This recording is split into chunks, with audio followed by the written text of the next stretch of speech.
Hello student, आज हम बात करेंगे एनसीईआरटी जियोग्राफी क्लास 10 चैप्टर 1 संसाधन और विकास। आइए देखते हैं। और इसके नोट्स, सारे चैप्टर्स के नोट मिल जाते हैं इस चैनल पर, तो प्लीज़ लाइक एंड सब्सक्राइब जरूर करें। आइए हम पढ़ते हैं संसाधन। पहले हम पढ़ते हैं कि संसाधन क्या है। प्राकृतिक से प्राप्त विभिन्न वस्तुएं जो हमारी आवश्यकताओं को पूरा करने में प्रयुक्त की जाती है और जिनको बनाने के लिए प्रौद्योगिकी उपलब्ध है, संसाधन कहलाती है। अब देखेंगे कि संसाधन के प्रकार। उत्पत्ति के आधार पर संसाधन जैव और अजैव होते हैं। असमता के आधार पर नवीकरणीय योग्य और अनवीकरणीय योग्य। और स्वामित्व के आधार पर व्यक्तिगत, सामुदायिक, राष्ट्रीय, अंतर्राष्ट्रीय। विकास के स्तर के आधार पर संभावी, विकसित, भंडार और संचित कोष। और आइए अब देखते हैं कि जैव संसाधन किसे कहते हैं। वे संसाधन जो जैवमंडलीय से प्राप्त होते हैं और जिसमें जीवन व्याप्त है, जैसे मनुष्य, वनस्पति जगत, प्राणी जगत, मत्स्य जीवन, पशुधन आदि जैव संसाधन कहलाते हैं। अजैव संसाधन वे संसाधन जो निर्जीव वस्तु से बनते हैं अजैव संसाधन कहलाते हैं, जैसे चट्टानें, धातु आदि। आइए अब देखते हैं नवीकरणीय संसाधन क्या है। वे संसाधन जिन्हें भौतिक, रासायनिक या यांत्रिक प्रक्रिया द्वारा नवीकृत किया जा सकता है या पुनः उपयोग बनाया जा सकता है, उन्हें नवीकरणीय संसाधन कहते हैं। इसे हम आसानी से इसे भी बोल सकते हैं, वे संसाधन जिसे एक बार प्रयोग करने के बाद दोबारा प्रयोग में लाया जा सके, उसे नवीकरणीय संसाधन कहते हैं। और अनवीकरणीय संसाधन वे संसाधन जो एक बार प्रयोग करने पर समाप्त हो जाते हैं, अनवीकरणीय संसाधन है। और इसे शॉर्ट में बोला जाए तो वे संसाधन जिसे एक बार प्रयोग करने के बाद दोबारा प्रयोग में ना लाया जा सके, जैसे खनिज, जीवाश्म ईंधन उदाहरण है। व्यक्तिगत संसाधन जो संसाधन निजी व्यक्तियों के स्वामित्व में होते हैं व्यक्तिगत संसाधन कहलाते हैं। उदाहरण देखते हैं, बाग, चरगाह, तालाब और कुओं का जल। सामुदायिक संसाधन क्या है। वे संसाधन जिनका स्वामित्व समुदाय के सभी सदस्यों के पास उपलब्ध होता है। उदाहरण, चारण भूमि, श्मशान भूमि, तालाब आदि। राष्ट्रीय संसाधन तकनीकी तौर पर देश में पाए जाने वाले संसाधन राष्ट्रीय हैं।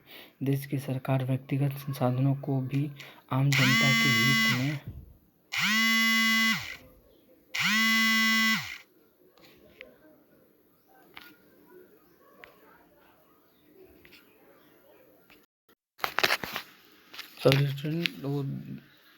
चलिए आइए पढ़ते हैं। अब संभावित संसाधन क्या है। ये वे संसाधन है जो किसी प्रदेश में विद्यमान होते हैं किंतु इनका उपयोग नहीं किया गया है। उदाहरण देखते हैं, राजस्थान, गुजरात में पवन और सूर्य ऊर्जा के संभावित संसाधन विद्यमान हैं। विकसित संसाधन वे संसाधन जिनका सर्वेक्षण किया जा चुका है और उनके उपयोग की गुणवत्ता और मात्रा निर्धारित की चुकी है, विकसित संसाधन कहलाते हैं। अब देखते हैं भंडार। पर्यावरण में उपलब्ध वे पदार्थ जो मानव की आवश्यकताओं को पूर्ति कर सकते हैं परंतु उपयोग प्रौद्योगिकी के अभाव में उनकी पहुंच से बाहर है, भंडार कहलाते हैं। और भूमि निम्नीकरण विभिन्न प्राकृतिक तथा मानवीय कारणों के मृदा का कृषि योग्य न रहना भूमि निम्नीकरण कहते हैं। तो स्टूडेंट, आज हम नोट्सों के बारे में पढ़ें और आइए हम दिखाते हैं दूसरी, और हम महत्वपूर्ण तथ्य के बारे में पढ़ते हैं। आइए देखिए, हमारे पर्यावरण में उपयोग प्रत्येक वस्तु जो हमारी आवश्यकताओं को पूरा करने में प्रयुक्त की जा सकती है और जिनको बनाने के लिए उद्योग उपलब्ध है, जो हार्दिक रूप से संभव और सांस्कृतिक रूप से मान्य है, एक संसाधन है। हाँ, तो हम इसमें ये आप लोग को दिखाना चाहते हैं कि ये जो एजेंडा एक ही से, ये बहुत इम्पोर्टेंट क्वेश्चन है, ये एग्जाम में ज़रूर आते हैं। एजेंडा 21 क्या है। एक घोषणा है जिसमें 1992 में ब्राज़ील के शहर रियो डी जेनेरो में संयुक्त राष्ट्र पर्यावरण और विकास सम्मेलन के तत्वाधान में राष्ट्राध्यक्ष द्वारा स्वीकृत किया गया था। और आइए देखते हैं। ये भारत में लगभग 43% भाग मैदानी क्षेत्र है और पर्वत पूरे क्षेत्र के 30% भाग विस्तृत है और लगभग 27% ही हिस्सा पठारी क्षेत्र है। भारत का कुल भौतिक क्षेत्र 32.8 लाख वर्ग किलोमीटर है, परंतु उसके 93% भाग के ही भूमि उपयोग आंकड़े उपलब्ध हैं।